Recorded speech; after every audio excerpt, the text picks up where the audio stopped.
In this tutorial, we will cover the basic steps to set up relens in Scratch by Assimilate when the input and output have different resolutions. This tutorial is for Scratch version 9 and over.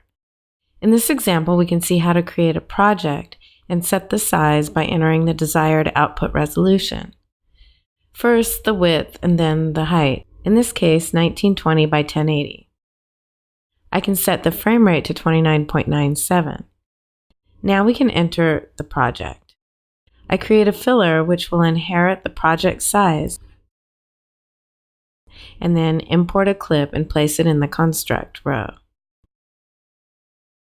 Next, I select the filler in the construct row and I go to the edit page. It's here that I can set the source and the duration. Now I can go to the color effects page and apply an effect. In this case, D-Fish, and select Apply on Node. I can go to Inputs, select Get Color Source, and drag the input clip to the second drop zone. Now we can return to the effect controls and adjust accordingly.